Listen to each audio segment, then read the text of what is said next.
try to go a little more aggressive early and lean into Crash's strengths, or, you know, do they stick with that Sejuani that had mixed results from last week? I think they should tunnel all into the Crash style. They get him on an early game jungler, something like the Rek'Sai, maybe something aggressive like the Nidalee or the Ezreal once again, and just go all about that early game, because weaknesses from Samsung have been demonstrated when they do not have the early game control to then turn that into late game leads. I definitely agree with you. I mean, they tried a little bit to make Crash play move style and go a bit slower, but that's not how they got here. That's not how they got to the group stages of Worlds. It was really embracing Crash and his style, which means going hard in paint early in the game. Ban's about to wrap up. Gragas, Ezreal, and Jarvan removed from the side of Samsung Galaxy. For the 68th time at Worlds, Kalista finds herself on the ban list, followed by Taliyah, obviously targeting Crown, and they've got one option left. Janna's still up, Lulu's still up. All these power picks. I've seen this pick ban strategy before, where you ban your own jungler away that you lost with last time, even though they switch out the player. Still, Ezreal finds himself up there for Samsung. I mean, we talked about Crash, and we talked about the style, and that is the type of champion you know, that could kind of have that early game impact. Samsung now have a choice as to whether or not they want to commit to the Jarvan. Oh, but by actually early picking the Xayah, they're forcing 1907 Fenerbahçe into going for the Rakan. Because remember that right now it's all about the Ardent Sensor meta, and people would love to get their hands on either the Janna or the Lulu, but Rakan does well into both of them, especially when paired up with his lover. One of the things, too, with Rakan is that he is squishy by going Ardent Sensor. So, yes, you get to have both worlds of I can engage and I can also bring an Ardent Sensor to the team, but it is at a cost that you have to be a good player to work around, and you have to have good timing. We've even seen the good players fail at this, especially after the nerfs to Rakan, kind of slowing the speed down a little bit. There are openings now where you can play around this champion, you know, after the adjustments that they made to it, and we'll see, because Janna has been one of the good ones at doing it with her full reset. Well, so many tools in Janna's kit to do exactly that. But what I do like seeing on my screen is two early game junglers. We've got the Rek'Sai locked in for Crash. It'll be his first time here in the group stage playing it. And Kha'Zix for Ambition.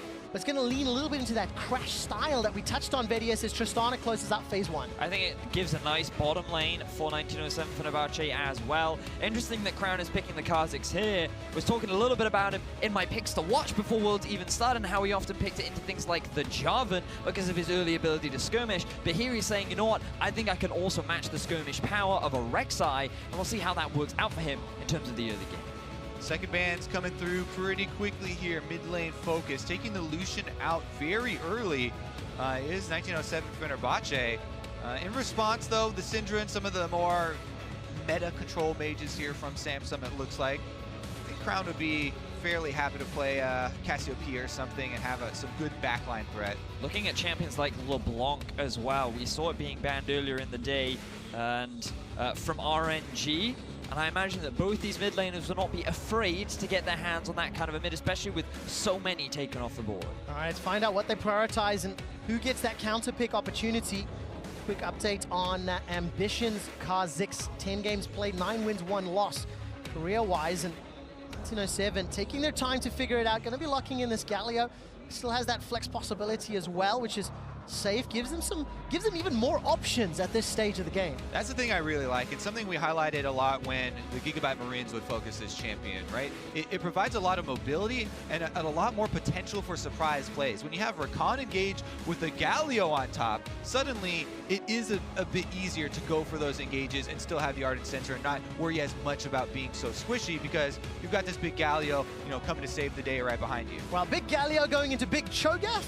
And of course, Malzahar to close out this team comp here for Crown. Frozen, he loves some assassins. What does he play into it if he wants to risk it? Well, that's the question. Are they expecting the Galio to go into the mid, or are they expecting it to go up into the top lane? Because there's still that flexibility, and 1907 will send it up to the top and round things out with a... We're going to have a Battle of the Void in the middle lane with Kassadin up against Malzahar. A matchup I have not seen in competitive play, but I'm excited to see how things play out. So it's decent for Kassadin early on, because Malzahar is not going to have a lot of early pressure on the Kassadin. We talked about kind of a bit yesterday, where he's just trying to get the last hits on CS, and even that can be a struggle sometimes. Kassadin, you know, being allowed to scale up early could be dangerous. Ambition, thankfully for Samsung, is actually on a good champion against Kassadin. Kha'Zix actually can prey on him quite well. since Kassadin's not going to build any early armor or anything like that, but it's really going to take some coordination. If Crown just survives and gets his ult off and Ambition is around, that's where you can see, you know, the Kassadin aggression turned around sometimes. I think also Malzahar is just naturally good at locking down high mobility targets. And when you look at this composition as a whole, there is a lot of mobility. Rakan, Tristana, Kassadin, Galio, so many champions that are really good at just dashing in, dashing out, moving from one side of the map to the other, something that a Malzahar could just very quickly lock up and allow Ambition to shred through. You only get one. Which one you do? That's the question, yeah. What I do like about the options of the dashing, when you look at the combinations, Rakan, Tristana, Kassadin, Rek'Sai, Galio, if 1907 pick the targets and decide to go in, everybody's going in together. So good luck dealing with that sort of 5-on-5 engage. And quick update, this is the first time Frozen has played Kassadin all summer. So pulling it out on stage, and we'll see what he can do with it. I remember his echo performances from play-in and from last week. And we'll see whether he can make this Kassadin work, ladies and gentlemen. Samsung Galaxy taking on 1907 Fenerbahçe. If Samsung Galaxy win this game, they will share first place with a win-loss record of 3-1, and more importantly, they will eliminate 1907 Fenerbahçe from any playoff contention. So a very important game is what we're saying, really, for both teams. Samsung having the opportunity to equalize their score with RNG, but looking a little more into this mid-lane matchup, often a thing that players often forget about Kassadin is his passive gives 15% reduced magic damage taken. Like, he's pretty good against AP, especially when you think about Malzahar and his all-in combo. It's going to make that bit a little bit harder, especially if Frozen decides to go for either an early Abyssal Mask or a more likely early Rod of Ages. Once again, my eyes are so focused on the junglers. Crash is running the Experience Quint on Rek'Sai, so the options of early visits from these AD jungles to the mid lane is definitely a possibility. Yes, Kassadin would like to get that level 6, and then you really have to watch out, but it could even happen earlier than that. All right, Samsung Galaxy now taking on Fenerbahçe. Last time they played, Samsung almost lost this game. We did touch on the story fairly early on about how it was Haru playing that jungle Ezreal, but let's take a look at the gold graph and show you just how long Samsung had an opportunity to lead. This is the gold difference from Fenerbahçe's perspective. You can see they lose to about a 4K deficit by 10 minutes, maintain until 30, and then all of a sudden turn around, Vedius. That's the big thing that a lot of people remember Fenerbahçe just having this big gold lead towards the end of the game, but it was Samsung that were in very heavy control. They had a lot of early towers, they had a lot of early ganks thanks to Haru, and everything was going their way largely just because of the lead CuVee had up in the top lane on that Trundle. And that was such a close game. Samsung afterwards, the players were talking about how they took that loss very seriously, and they do not want to let, you know, almost lost. Again, I have the Papa Smithy syndrome, where it was such a scary moment and a scary game for them that they consider being that far down for so long. Definitely not the optimal strategy. No, absolutely not. And when you've got, you know, such a gigantic lead, 4,000 gold by 10 minutes, I think 2,500 gold lead on CuVee's Trundle, which was hugely impactful, but they couldn't actually turn around. You can see they're 2.4K at 15, didn't play the split push, didn't utilize the tools, and while we've been telling stories, padden and Japone, Brule and CoreJJ continue to trade, going back and forth, really getting into their face, and opponents going in. So, looking back at how CuVee played, like, he actually did a lot of work in terms of the mid to early game on that Trundle. He took a huge number of towers. We have to pay attention back to the mid as Crash is looking for a gang. All right, let's find out. Flash is available, Void Shift is not. Crown actually respecting the potential, and Crash does not go for the flash follow. Remember, that Experience Quint I talked about on display here. Crash with Raptors red, goes into the Scuttle Crab, goes to Invade, tries to get to Ambition early on. Ambition did get out over the wall, though, on that Kha'Zix, and he's been able to purchase his first back just fine. So no harm, no foul. A lot of early trading this game. Feels a little bit higher tempo than from game 1 of the day, but I think the champions also somewhat allow for that. CuVee and Thaldrin, they're going to be trading back and forth as CuVee's just going to be looking to time. He really wants to scale up and get those chomps down. Big priority here for Ambition to ensure that there's no repeat gank on the mid lane since Crown doesn't have his flash. All right, let's see what Frozen can do.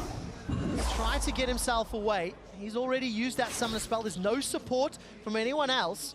And our Ambition's just going to use this pressure advantage to clear out the vision. Now, Now, this is what we were very much talking about, CuVee, with regards to these AD mid laners looking to try and gank mid.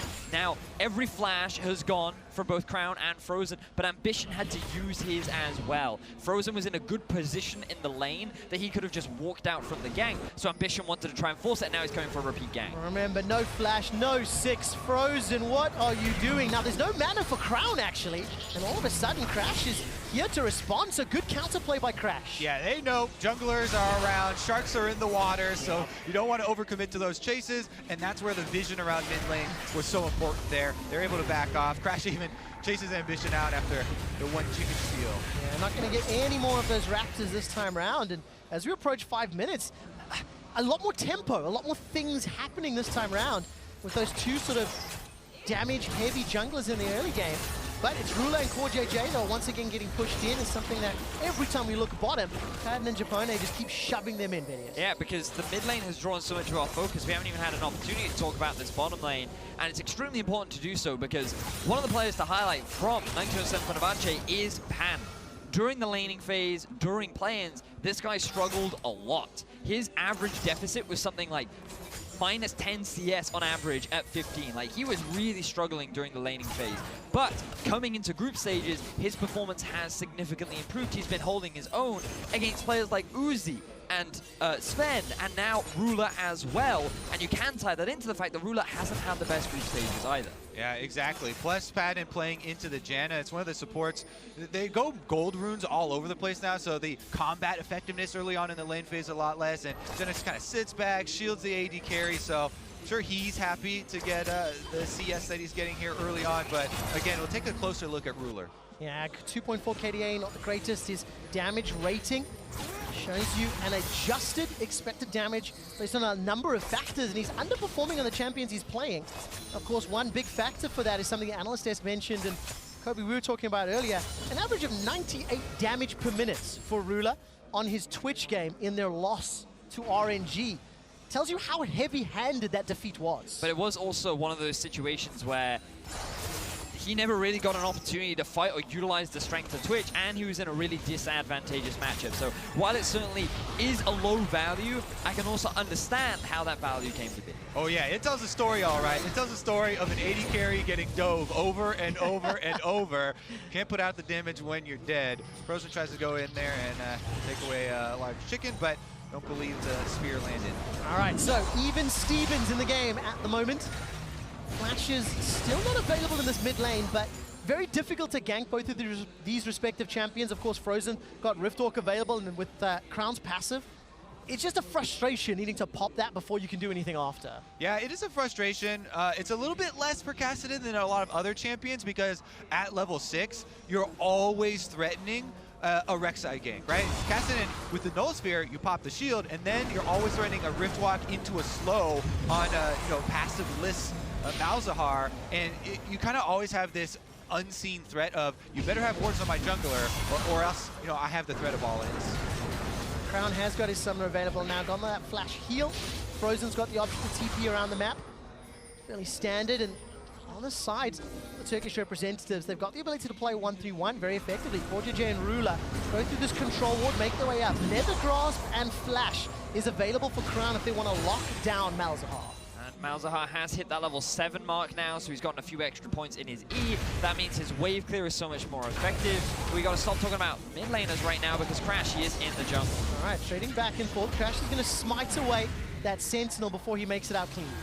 So actually, Frozen here with the with the Kassadin can one-shot the Voidlings, as you've been seeing on screen, with just a level 1 E for himself, and that's what he's been doing to just clear those out and take away a lot of the pushing power of Malzahar, and he's feeling pretty nice in that combo.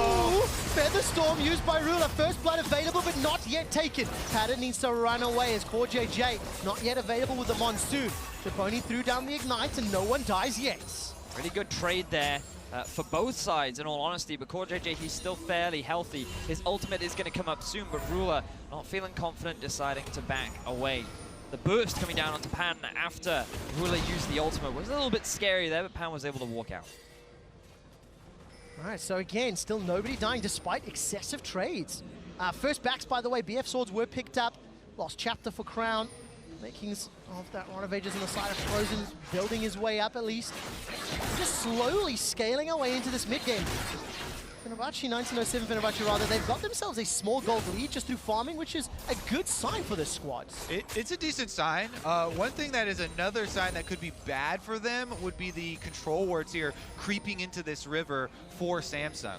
Ambition, by the way, he is one of the Kha'Zix that will go the Q evolve early on. That gives you more threat around taking these dragons. And a lot of people have really jumped on the train of the R evolve early on because you can have a lot more mobility and opens up a few more gank paths. But now that he's got the evolved Q, you do have a lot more single target damage, and that is something to keep in mind. Also early skirmishing power. When you think about what Crash is trying to do in the early game, when they come in for the counter gank, he's going to have that ability to dish out just as much damage as Crash can. Oh man, Taste Their Fear, going to be so scary. Samsung Galaxy, one of the most underwhelming Korean squads from the first week. You know, their record 2-1 could easily have been 1-2. And there's a lot of eyes on how much things can change from week 1 to 2. Will, you know, 1907 Fenerbahçe be able to grow, develop, show that they've improved? And will Samsung Galaxy start to silence some of the critics and prove they can take over? They've got ambition. We know the mid to late game, that's where he shines.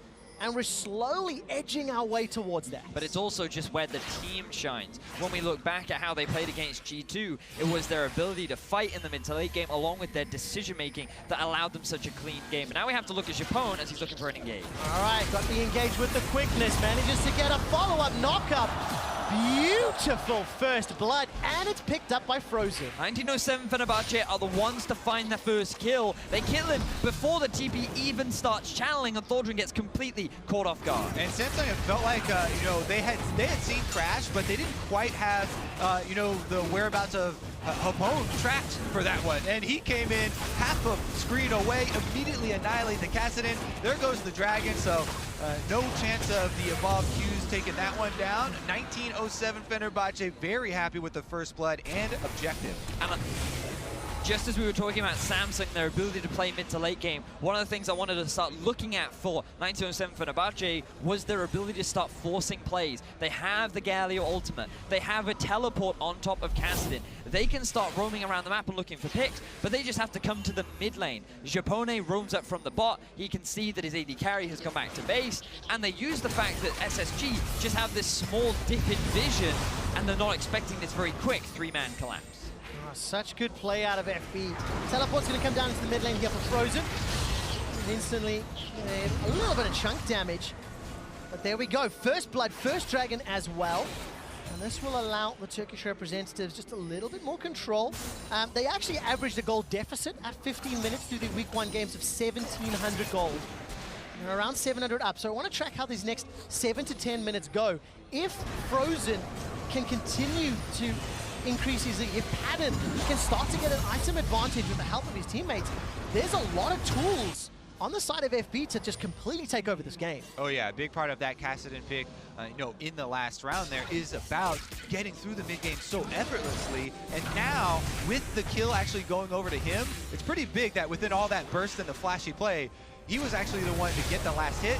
That is a very early Rod of Ages and Merc Treads for this Kassadin, so he's going to be extremely confident in the play around mid lane, and we'll see if they can actually start more of their plays around the mid lane, take over the vision that we've constantly seen this battle over. Yeah, this game is going to be very much about which mid laner is able to step up, because we've seen the most success for 1907 Fenerbahçe when they play through Frozen in the early game.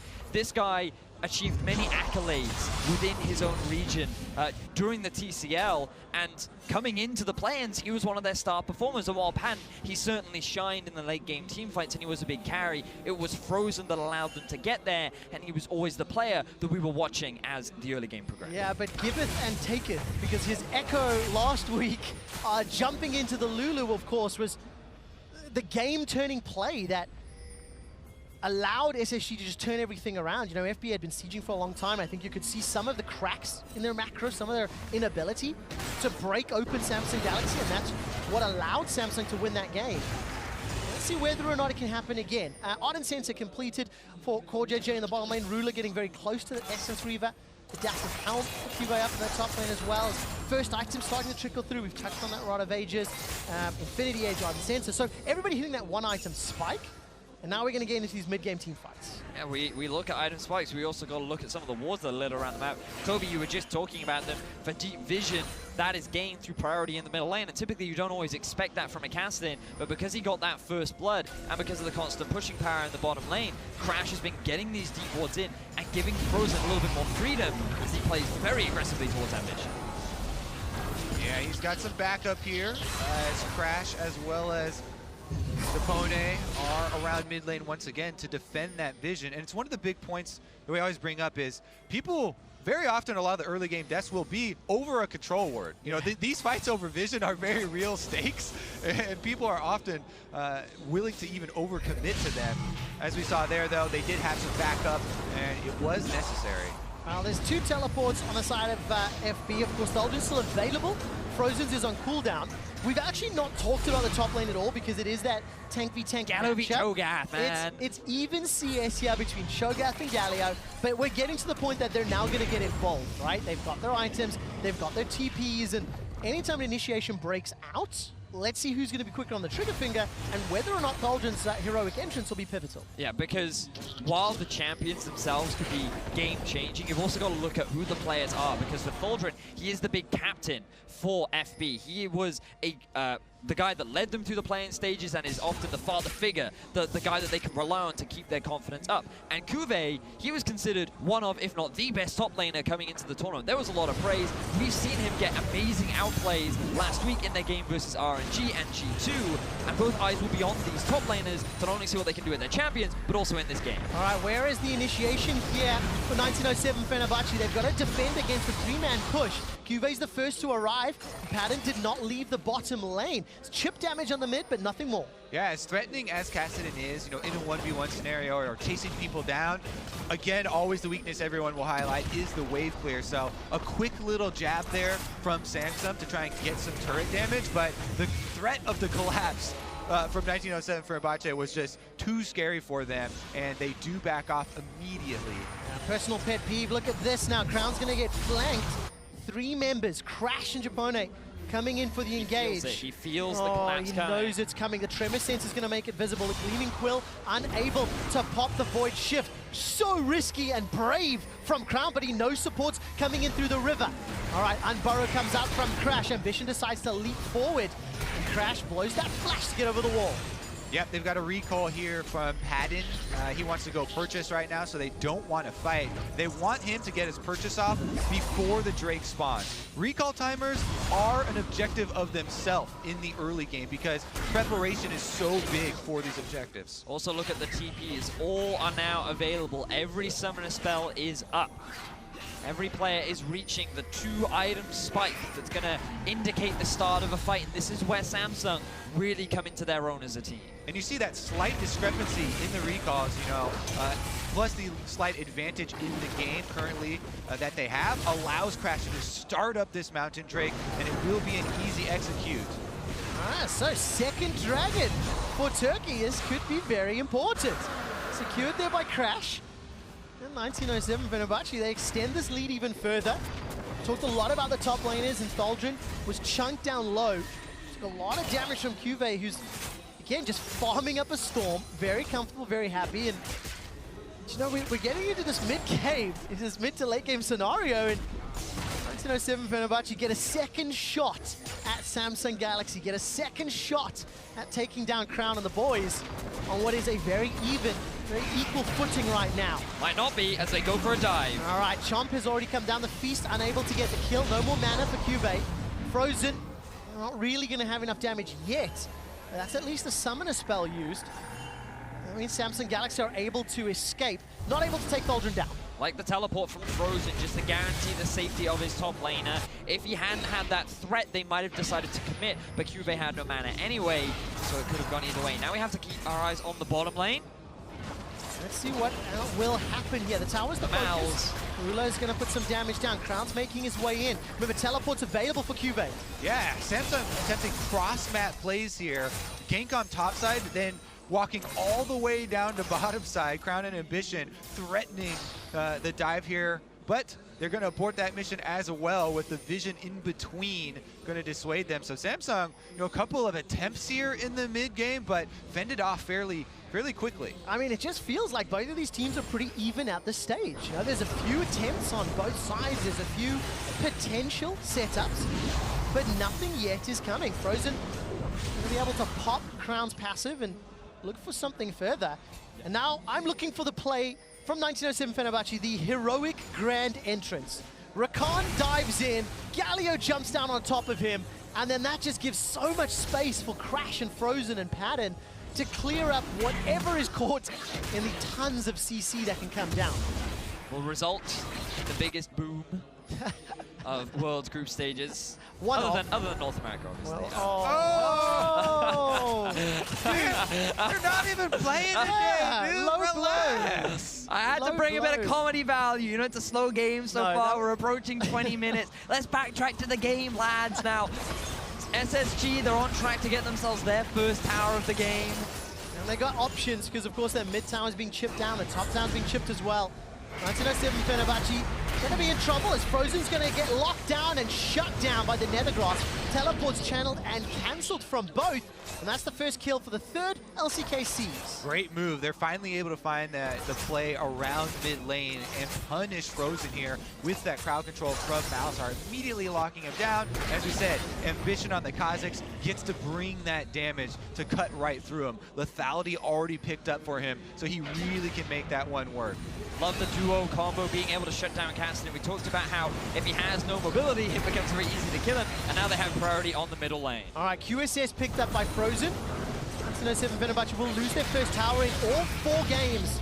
They have conceded the first tower, and all of a sudden, Thaldrin throws his ultimate down after the tower is already dead. CuVee has been consistently pushing this top lane, which means that after the ulti from Thaldrin, he's going to get a lot of damage down and may even take this turret, resulting in another tower going in the favor of SSG. And remember, the bot lane is also exceptionally low. It's already 1,500 gold lead for Samsung. This tower not yet killed. Frozen may be able to defend it, and does so for a little while longer. But it just feels like the scales are now tipping into Samsung's favor. Yeah, you could definitely see there was not a lot of communication with that mid-lane attempted defense or engage or whatever you want to call it there, because the Rek'Sai going in on the champion that has the jump, and Galio ultimate long channel time, it's pretty simplistic for Samsung to get out, but now they're going bot. All right, flash engage, Featherstorm comes down, padden, Japone, and Crash unable to find anything there. Samsung able to escape with their lives. I didn't quite see if that was just a sidestep. I mean, it had to have been. Wuhan and CoreJJ didn't even use summoner spells. Tower number 3 is available here for Samsung. It is so easily knocked over. And for 1907 Fenerbahçe, they find themselves in a 3,000 gold hole and just being picked apart.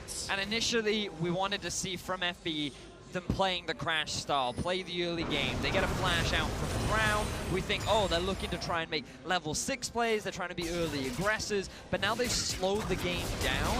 And this is SSG's territory. They know how to play the map. They know how to work as a team.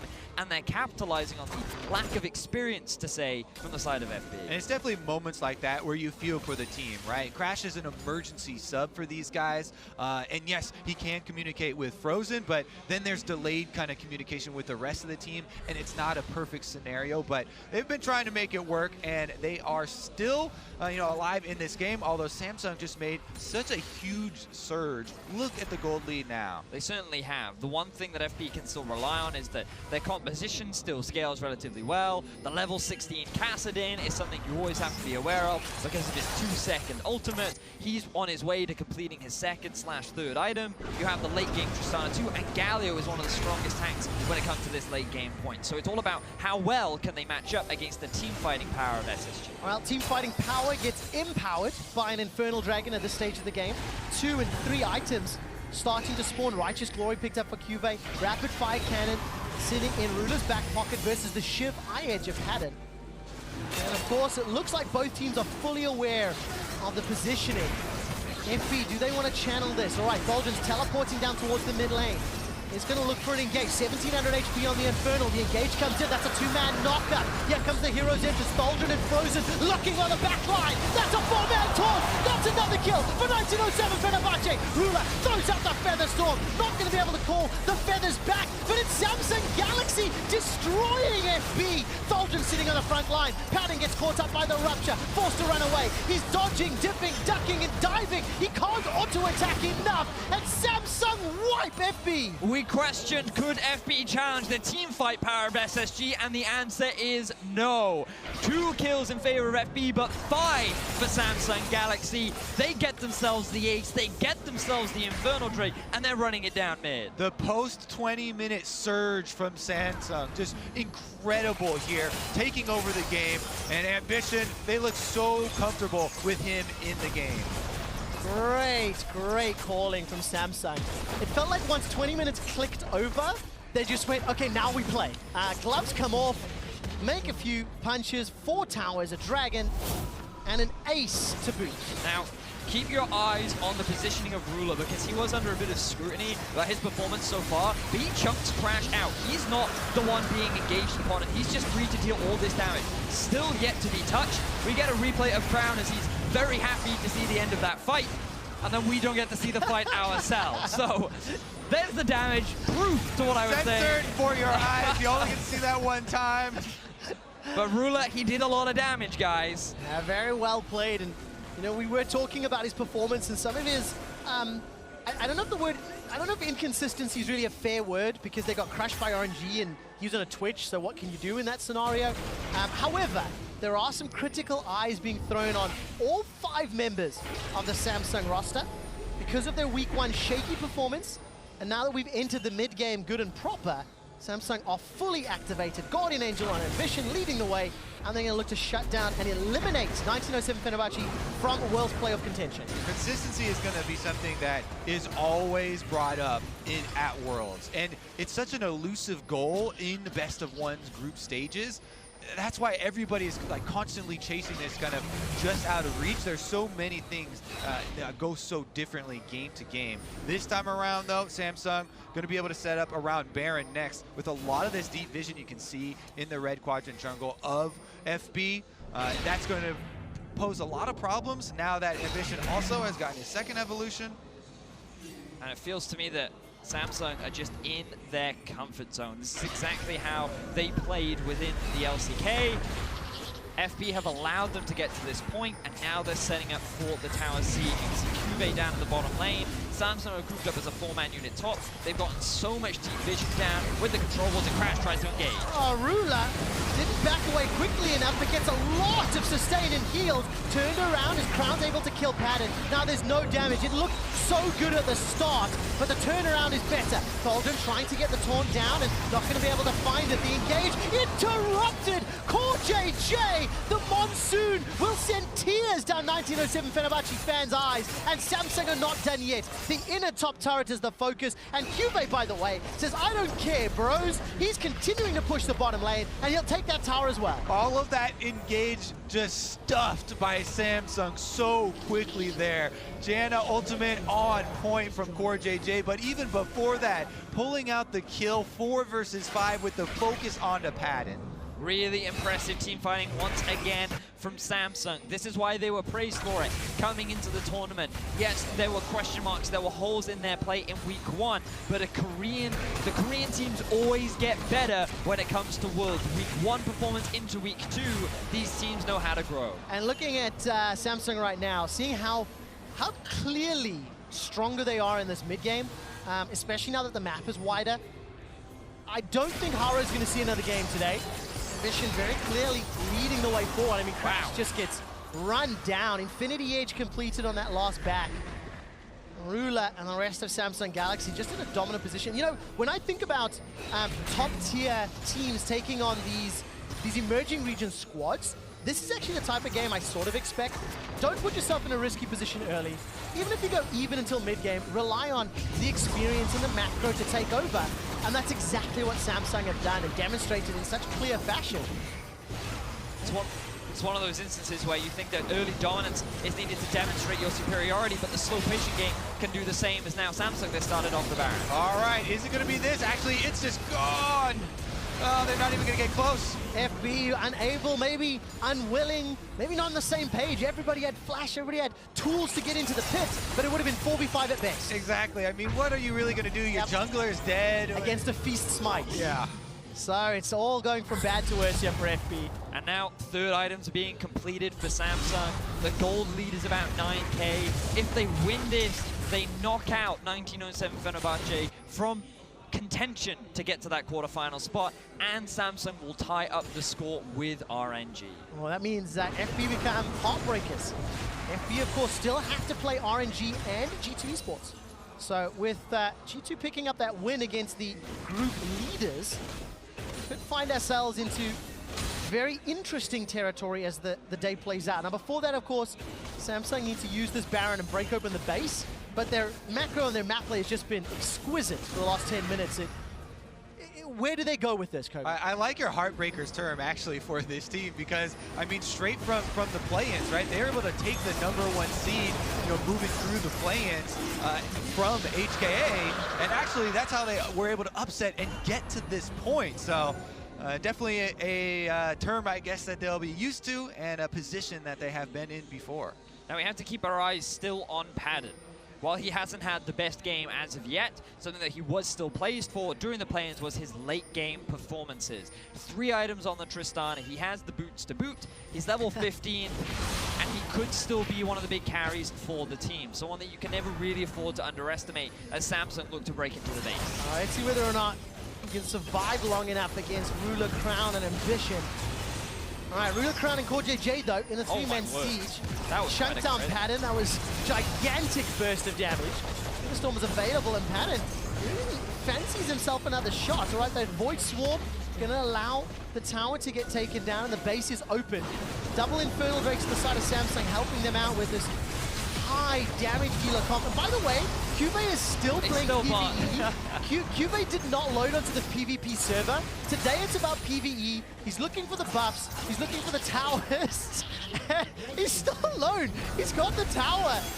But who the FB said? Boss. There's no one to send down there. Thaldrin doing his best, but he's always getting pushed back by CuVee. There's a massive minion wave as well. Here's the engage. All right, let's see what they can do. Padden not able to rocket jump over the wall. That could be game-changing. They've shut down Crown, turning their attention. Ambition still got GA. That's a follow-up onto CoreJJ. CuVee wall. The interrupt onto Padden. The feast as well as the feral scream takes him down. That's a route now onto Thaldrin. And the fact that Ruler is so fed and untouched, he's looking to close things out. CuVee finally joins the fight, and you see the difference in power. Getting the knockup and the kill onto Padden should be more than enough to allow Samsung to end the game. The Baron buff here doing a lot of work. They just rotate from inhibitor to inhibitor to inhibitor. Now all that's left are the Nexus turrets standing in their way. League of Legends victory by the numbers. Supers across all the lanes. That was one hell of a Baron power play.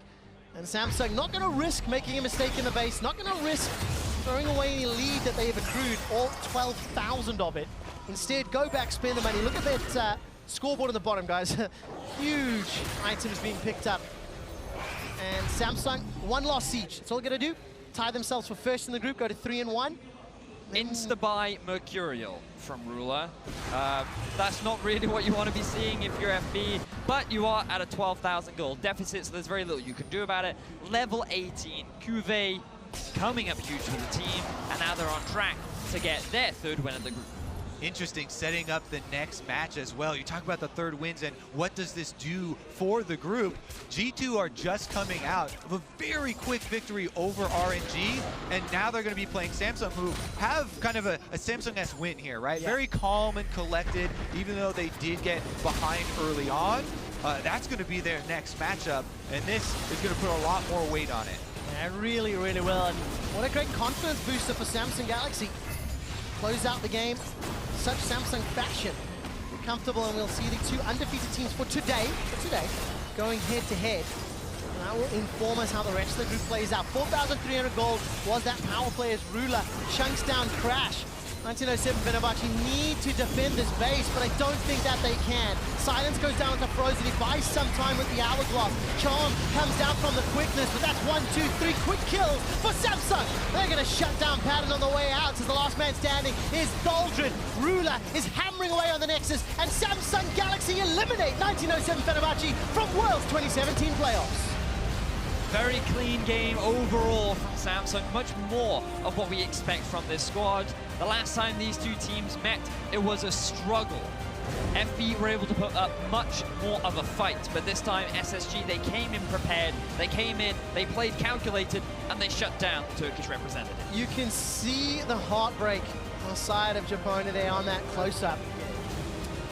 It looked close for a long time in the laning phase. You were always going to favor Samsung's macro. We saw it last week, we've seen it historically. And that means Samsung tie themselves with first in Group C, 3 wins, 1 loss. And now it puts the onus on G2. It is within their fate if they want to try and make it out of this group. If they can get the win against Samsung, then everything blows wide open. But Samsung are also in a position to secure their spot into the quarterfinals. So things starting to get extremely tense as the day progresses. Well, my European friends, is it going to be another European run here in day 2 of groups? It started off well for you. It has started off well, but we have to find what happens next, right? Because now they're coming up against Samsung Galaxy and the number 2 in the group if G2 can do it. And of course, FB can play spoiler. Europe is no stranger to having their hopes and dreams destroyed by emerging regions. And Deficio's casting later, you never know. Well, there we go. Will he bring the curse back? We'll find out. For more on that game and how Samsung closed it out, let's send it to Dash and the analysts. Thank you very much. Quick shot. 1907 Fenerbahçe unfortunately eliminated from knockout stage contention here at the hands of Samsung Galaxy. But in all reality, that game took a while to heat up. Once it did, though, Samsung Galaxy showed a little bit of their veteran experience status well over 1907 Fenerbahçe. It was a sort of game to me where, for an analyst desk segment, you maybe didn't need to show the replays because it was so Samsung. This was very much Samsung with ambition. Remember last time it was Haru, there was some disarray. This ended up being very standard Samsung victory that was honestly on good macro, good adaptation, just slow and steady was kind of the story for Samsung. We may not need the replays, but we'll show them but we got them anyway. Let's hop to the mid lane. Samsung Galaxy's first real move in this game in Frosk. I know you had, some criticism for this squad and the way in which they played through the early game. I mean, if you just covered up the timer about when they finally made the play, it looked great, but then you realize that they only got the kill at like post 20 minutes when Malzahar is level 13. Kha'Zix took an early evolved Q. It's kind of been the toss-up. Is it early evolve R? Is it early evolve Q? But with the Q, you say, okay, the goal is pretty simple here. You grab hold of whoever you want. In this case, it was the Kassadin, and you just burst this guy out in the duration of the Malzahar ultimate. The unfortunate thing is, again, just cover up that timer, and if that happens at 10 minutes, looks great. That happened at 20 minutes. Yeah, and I did like the Malzahar into either one of the solo lanes, right? Like Cho'Gath and Malzahar both work well against Galio, and compositionally they were most likely going to outscale that one. And that's kind of my call as well, is that if you think about it, the Galio pick has got a lot of value as a first pick on the red side because it can go both mid and top, obviously. But the big thing here is that Malzahar against Galio is a matchup we saw a couple times. Kuro was loving that for the Afrika Freaks as a counter pick to the Galio. And then True Damage, one of the reasons that Fiora top was a good pick against the Galio. The True Damage from Cho'Gath lets you secure kills that often he gets away from if he holds on to his W. So that took away the value of the flex pick, and they meant they had at least one good lane against the Galio. I mean, at the same time, though, the fact that it was Kassadin and Galio meant that the ability to play side lanes, or at least protect Kassadin if Galio ever wants to crash down onto him, was always going to be available for FB, but they never got in a position when they could do that. I want to take a look at kind of the game-breaking fight. Surprisingly, it came 24 minutes into the game around the Dragon going in favor of Samsung. This replay brought to you by Acer Predator. And here's the thing. We just had that great pick from Samsung Galaxy, but the big guy that I want to point out here is Padden. He just kind of loses his mind a little bit. Which target am I hitting? Am I committing to the Dragon Pit? Am I looking for a chase? And so much of the team's damage is denied while Tristana is wandering around trying to make up her mind. And unfortunately, this is kind of a natural extension of the meta we're seeing. It is so focused around the bot lane. You are, at every moment in team fights, watching the AD carries. And in this game, very clearly, Padden was well second to Ruler, who we have to mention didn't have a wonderful first week, so Ruler stepping up here is another notable thing for Samsung. Yeah, and I think the main takeaway from this game is as a preview of the rest of the day. Yep. What level is Samsung coming into week 2 at? Because they have to prove themselves now. The next game they play against G2 could very well decide the group. In this game, while it wasn't dominant, also was much better than it was last week. So I'm really torn on where this team is going to be at because they haven't shown a strong indication on either side based on this result. And here's the thing, I'm actually going to take a much harsher stance. I'm not liking what we're seeing from Samsung. I understand they play a defensive style. I understood the logic behind their execution and why it happened the way that it did. It wasn't executed badly, just too slowly. And G2 have shown that they're able to play that patient, methodical style, but faster. So if you're not sold on Samsung and not sold on RNG, is G2 getting out of the group, number one? I think G2 is getting out of the group. Oh, boy. Uh-oh. A-block predictions going out the window. I can see that Papa Smithy wanted to get in on this. The good news is we're coming right back after this break. So in our next game, we've got a fight that could prove to be decisive as G2 Esports and Samsung Galaxy look to put some pressure on their group opponents. Meet us here right after this. We're going to talk about it.